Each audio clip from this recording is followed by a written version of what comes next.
In the beginning, human consciousness did not require maps, matrices, or oracle decks to navigate its destiny.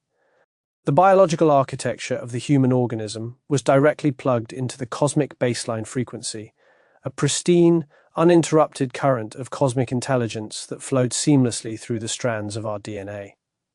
Every cell resonated with the whole. Every heartbeat was a localized echo of the universal pulse. The physical vessel did not experience itself as separate from the soil, the stars, or the collective body of humanity. Consciousness was a unified acoustic field, an unbroken symphony where form and essence were one. Then came the great fragmentation. As human consciousness descended into the dense fields of matter, the ego mind began to separate itself from the organic whole. Seeking control, safety, and personal dominance, the intellect constructed defensive armor around the soft maternal warmth of the human heart. It began to build concepts, words, rules, and definitions to compartmentalize reality. This was not merely a psychological shift, it was a profound biological and genetic mutation. The unified acoustic field of our DNA fractured into isolated pockets of noise, resistance, and dissonance.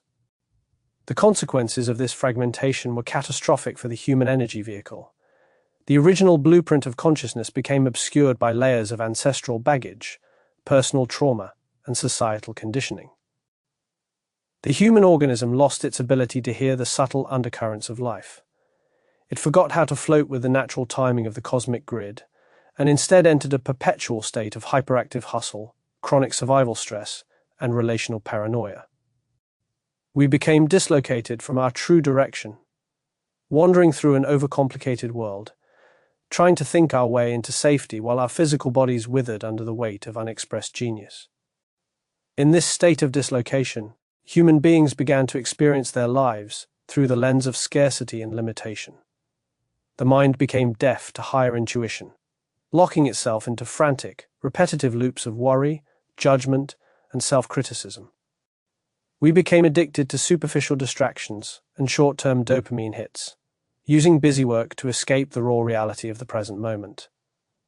Our relationships deteriorated into defensive games, codependent power dynamics, and passive-aggressive armor, where we treated our closest allies as potential enemies out of a primitive fear of betrayal. The ultimate tragedy of the human field was not that we became broken, but that we became complicated. We built massive systems of logic, dry theories, and hyper-engineered spiritual philosophies to try and solve our internal discomfort. We compiled endless books, took endless courses, and gathered mountain-sized piles of information, all while remaining completely paralyzed to execute real-world action. The intellect became a master of overcomplication, adding layer after layer of non-essential noise, until the pristine simplicity of our true spiritual authority was buried under an avalanche of jargon. The Oracle of Sound was born out of this architectural crisis. It was conceived not as another philosophy to fill the head, but as a fierce, razor-sharp operational editor designed to ruthlessly slice through the mental noise and restore the human vessel to its primordial state of clarity. It is a technological bypass that circumvents the overcomplicated analytical mind, plunging straight into the acoustic physics of our biology to realign the container with the flawless architecture of the universe. Welcome to the Oracle of Sound.